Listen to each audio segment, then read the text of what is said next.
Olá, seja muito bem-vindo ao podcast Discípulos da Palavra. Eu sou a Georgia e é com muita alegria que eu venho falar hoje para vocês sobre Marcos capítulo 11. Esse é um capítulo decisivo, que marca a entrada triunfal de Jesus em Jerusalém, no jumentinho, e o início direto dos confrontos finais ali, que vão levar Jesus à cruz. Então vamos começar. A entrada de Jesus em Jerusalém. Quando já se aproximavam de Jerusalém, Jesus e seus discípulos chegaram às cidades de Betfage e Betânia, no Monte das Oliveiras.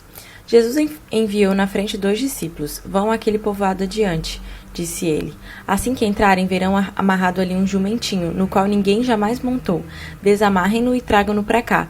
Se alguém lhes perguntar o que estão fazendo, digam apenas, o Senhor precisa dele e o devolverá em breve. Os 2 discípulos foram encontrar o jumentinho na rua, amarrado junto a uma porta. Enquanto desamarrava, algumas pessoas que estavam ali perguntaram, o que vocês estão fazendo desamarrando esse jumentinho? Responderam conforme Jesus havia instruído e os deixaram levar o animal. Os discípulos trouxeram o jumentinho, puseram seus mantos sobre o animal e Jesus montou nele. Muitos da multidão espalharam seus mantos ao longo do caminho diante de Jesus, e outros espalharam ramos que haviam cortado nos campos. E as pessoas, tanto as que iam na frente como as que o seguiam, gritavam, Hosana, bendito que vem em nome do Senhor. Bendito é o reino que vem, o reino de nossos antepassados Davi.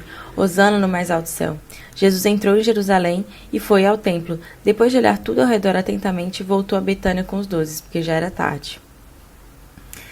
Então, aqui nessa primeira parte, acontece essa entrada triunfal ali de Jesus em Jerusalém. Então, Jesus se aproxima de Jerusalém e pede que 2 dos discípulos dele busquem ali um jumentinho que estava amarrado ali e ainda não havia sido montado por ninguém. Assim, pra gente é um pouco de loucura, Porque como que Jesus ia saber, que o jumentinho nunca tinha sido montado por ninguém, que ele estava ali amarrado daquele jeito e que falando que o Senhor precisa dele, eles iam, tá, tudo bem, pode levar o jumentinho. Então é muito legal isso, E eles realmente chegam lá, pegam o jumentinho e ele entra na cidade enquanto a multidão começa a estender mantos ali no caminho para ele passar, E grita Hosana, bendito que vem em nome do Senhor. Hosana significa salve-nos agora. Então eles ficam gritando ali isso, Chamando ele de filho de Davi, porque ele vem da linhagem do rei Davi, E naquela época, Jerusalém estava bem cheia por causa da Páscoa. A Páscoa, é a festa que celebrava ali a libertação do povo judeu do Egito.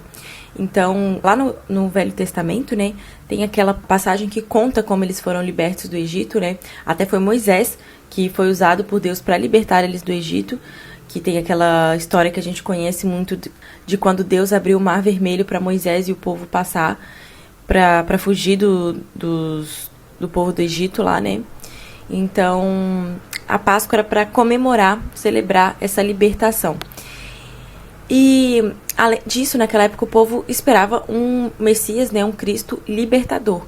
Alguém que livrasse eles do domínio romano que acontecia naquela época, porque os romanos também, eles abusavam muito ali daquele povo, Só que Jesus, como eu já expliquei em episódios passados, ele vem com um intuito muito maior, não só de libertar aquele povo, especificamente das mãos dos romanos.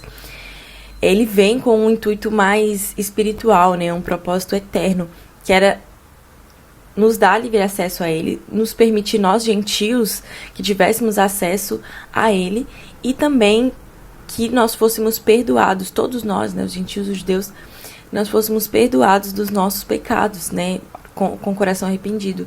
A gente não precisa mais fazer sacrifícios nem nada do tipo. Só se arrepender, nós já somos perdoados, e temos acesso a Deus, E além disso, o jumentinho, ele cumpre a profecia de Zacarias 9, versículo 9 também, que o rei viria humilde, não como um conquistador militar, que era o que o povo judeu da época de Jesus achava que seria. Eles acreditavam que seria um libertador militar, para libertar eles dos romanos. Mas, como eu disse, Jesus mostra aqui que ele é rei mesmo, mas não do jeito que o povo esperava, Ele entra com humildade, porque naquela época o rei em um jumentinho, não em um cavalo branco ou coisa do tipo, ele representava humildade, um rei humilde, Então, ele entra com humildade, não com força. ele tem um propósito eterno, não é político, não é nada voltado só para a política daquela época. Ele realmente vê algo muito maior. A palavra fala, né, que os planos dele são muito maiores que os nossos. Então ele tem uma visão muito mais ampla que a nossa. Então, se for parar para pensar no povo daquela época ali, por exemplo, eles tinham aquela visão deles ali de só, nossa, nós estamos sofrendo, o povo de Deus está sofrendo nas mãos dos romanos. O Cristo vai vir para nos libertar desse sofrimento, desse topor ali que eles estavam passando, né? Mas Jesus vem com o intuito de libertar, como eu falei, todos nós, todas as nações, todo mundo, eles e todas as nações, mas libertar não só das mãos daquele povo romano que estava ali judiando deles, né? Mas libertar também nós dos nossos pecados, nos perdoar já dos nossos pecados que ainda a gente nem cometeu, nós já fomos perdoados. E pela graça, a gente não precisa fazer nada para isso, a gente já tem essa graça já foi estendida a nós, então a gente não precisa fazer nada. Então, aquele povo ali, naquela época, realmente, eles não conseguiriam nem pensar nisso, porque em todo o tempo, né, desde o Antigo Testamento, todo momento até ali, somente o povo judeu poderia ter acesso a Deus, poderia ter a salvação, era o povo de Deus. Então, ninguém mais teria acesso a isso. Então, eles não conseguiriam nem imaginar que Jesus viria para libertar outras nações, para que outras nações pudessem ter acesso a ele. E que outras nações pudessem ter a salvação, né? Então, realmente, a nossa visão é muito limitada. A gente já tem verdades que a gente acredita aqui na Terra, que são verdades absolutas. Como eles acreditavam nisso, né? Talvez eles nunca iam imaginar que ele ia libertar tais nações. Então, a gente tem que lembrar disso todo momento. A minha visão é limitada. O que eu acho que Deus deveria fazer porque é o certo aqui, não é. Às vezes ele tem um plano muito maior pra mim lá na frente. Eu sempre bato nessa tecla aqui, porque é uma tecla muito importante. A gente ter ciência disso, ter consciência de que Deus sabe o que é melhor pra mim.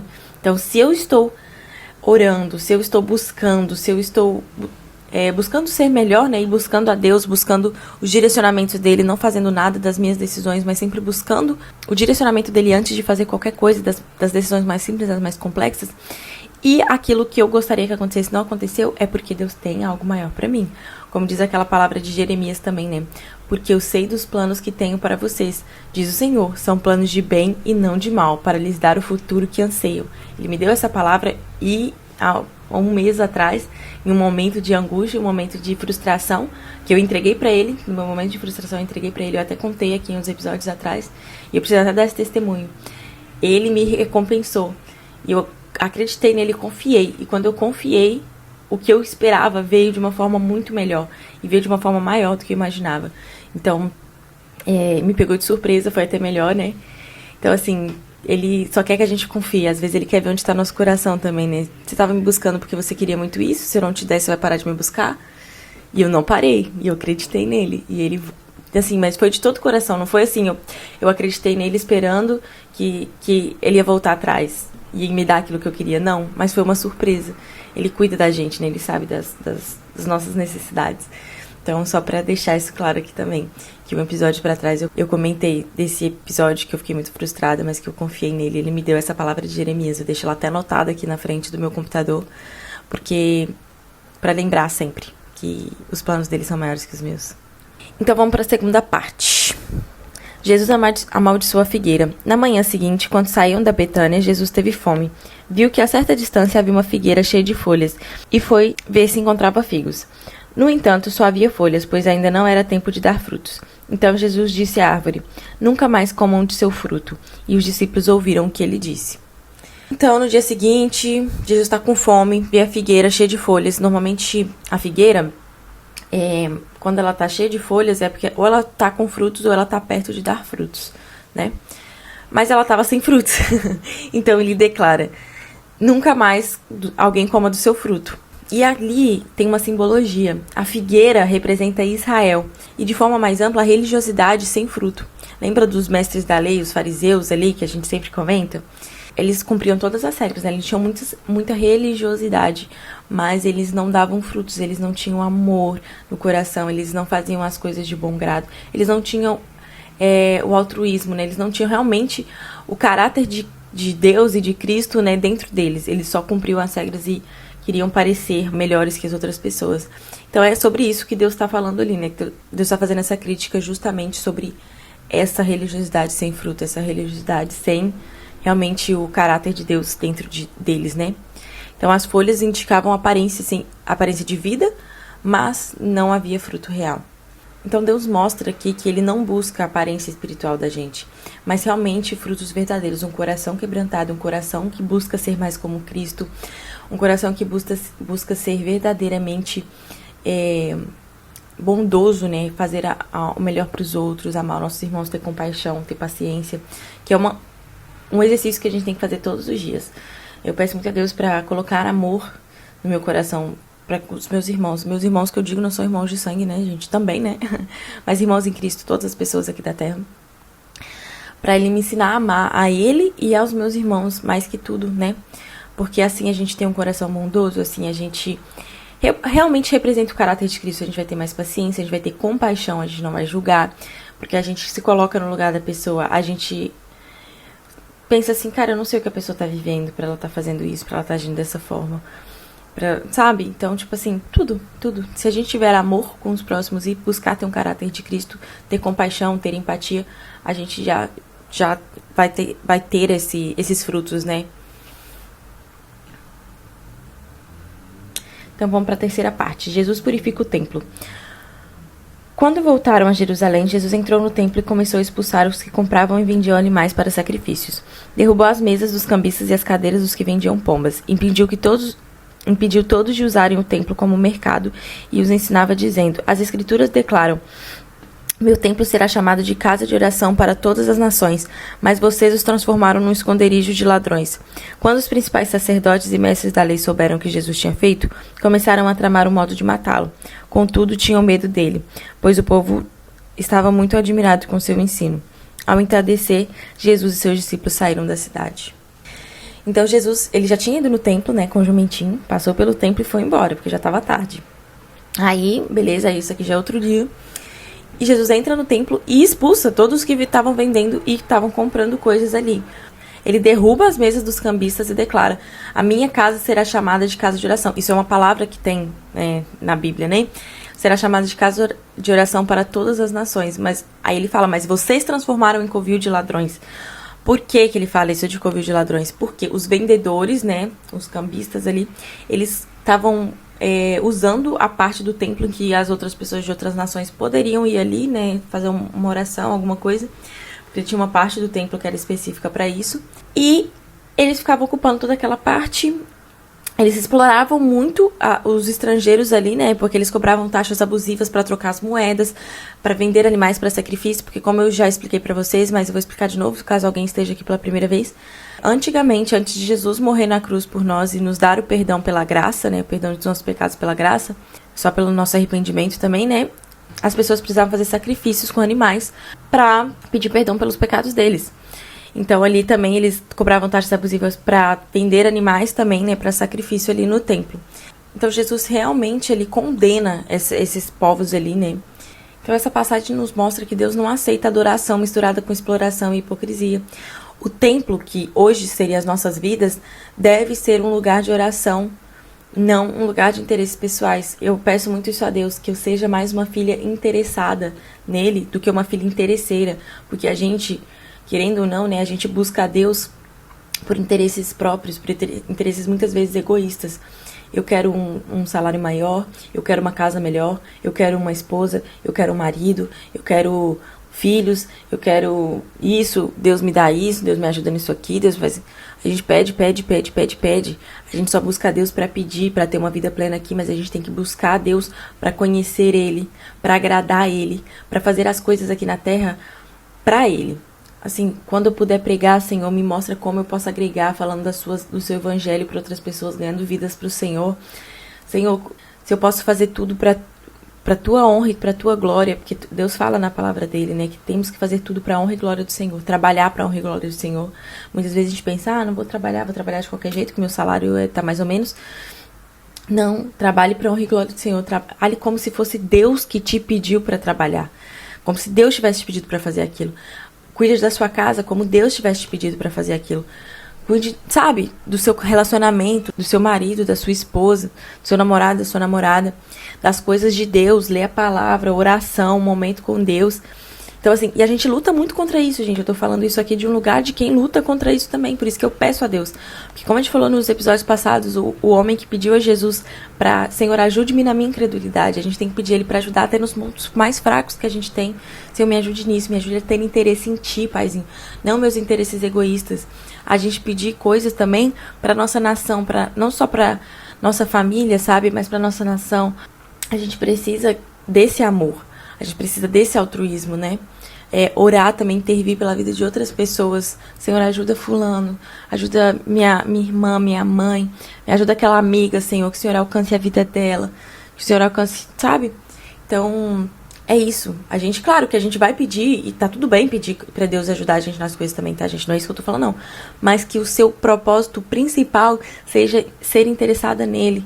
Não somente nossos interesses egoístas, né? De emprego, de coisas, dessas coisas que eu citei ali, né? Anteriormente. Então, buscar ser mais interessado nele e com isso o resto será acrescentado. A gente pode pedir pra ele, sim, mas que a nossa oração não seja 100% isso, né?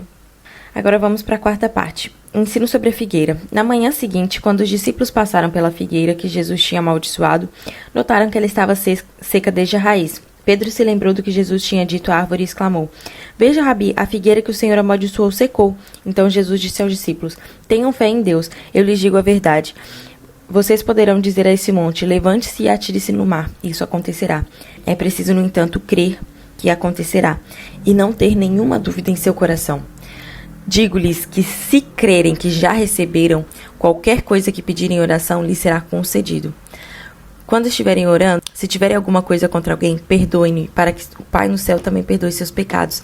Mas se vocês se recusarem a perdoar, o Pai no céu não perdoará seus pecados. Então aqui a gente vê que no dia seguinte a figueira secou mesmo, que Jesus já tinha amaldiçoado ela, né? E ela secou totalmente. E Jesus ensina para os discípulos: tenham fé. E ele afirma que quem crê de verdadeiro coração pode dizer ao monte para se lançar ao mar e isso acontecerá. E completa falando sobre a oração e perdão. Então, tem uma parte aqui que eu gosto muito, que é: digo-lhes que se crerem que já receberam, qualquer coisa que pedirem em oração lhes será concedido. Isso é uma passagem forte, mas também a gente tem que prestar muita atenção.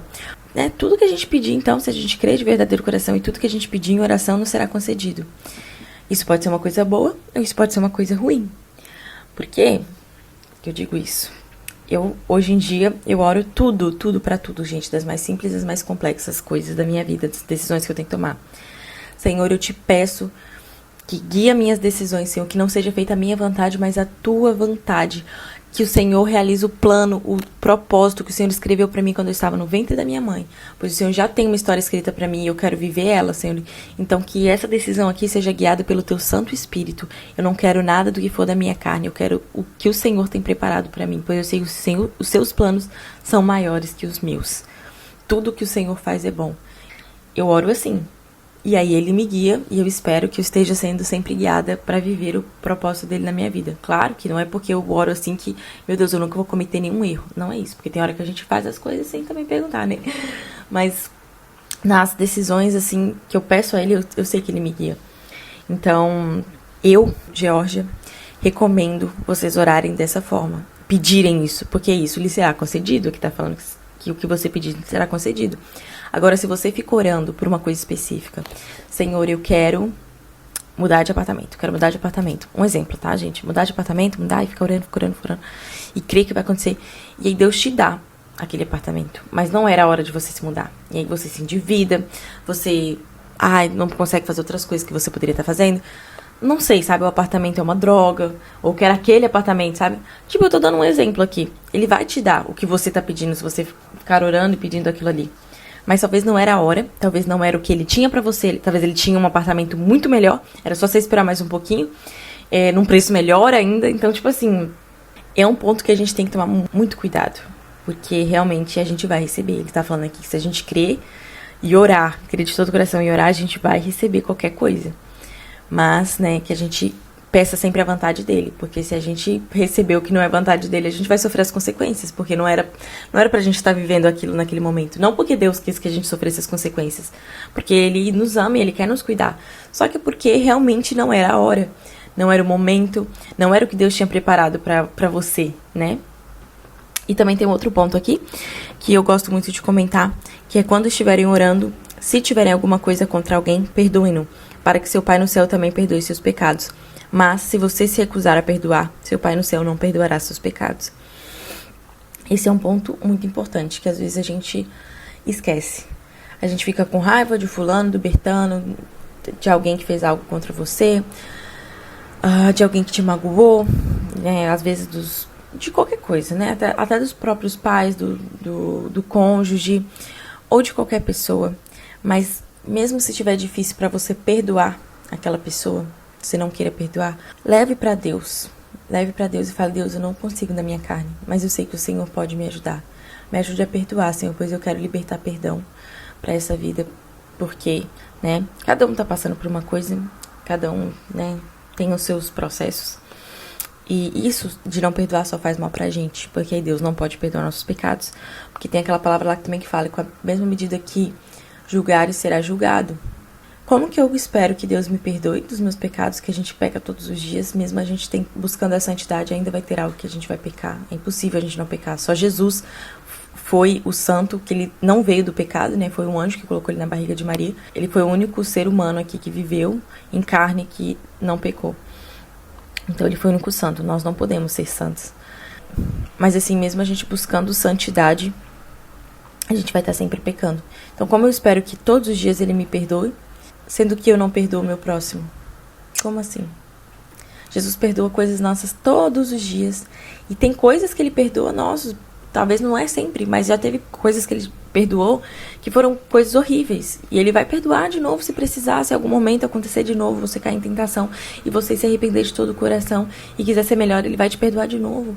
E aí, como que você não quer perdoar um pedacinho do que outra pessoa te fez uma vez?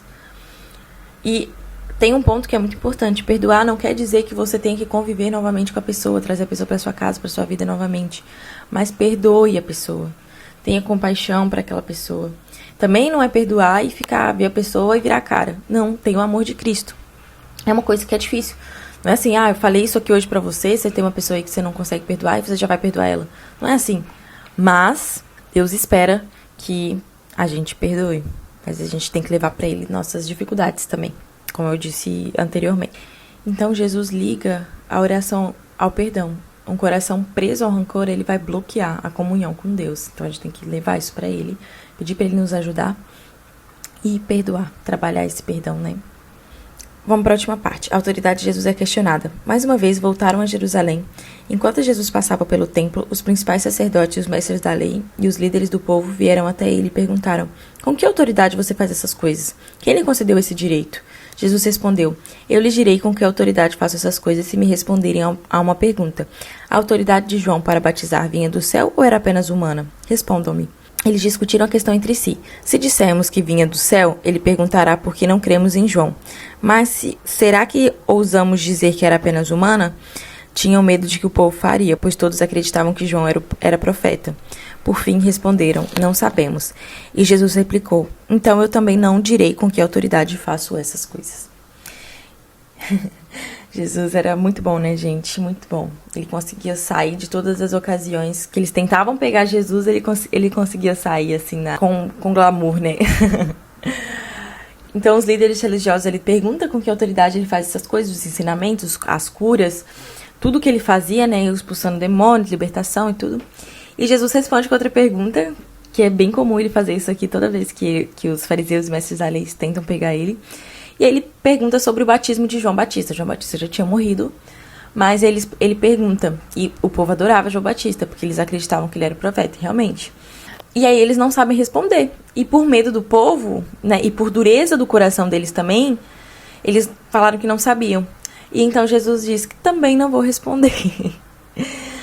Então, na verdade, eles não queriam aprender como sempre, eles só queriam controlar, eles queriam pegar Jesus ali, porque desde o momento ali que ele entrou no templo, né, expulsou aqueles comerciantes e cambistas, eles já estavam começando um modo de tramar para matá-los, né? Quem estava fazendo isso? Os fariseus e os mestres da lei, que estavam procurando uma forma de pegar eles para matar.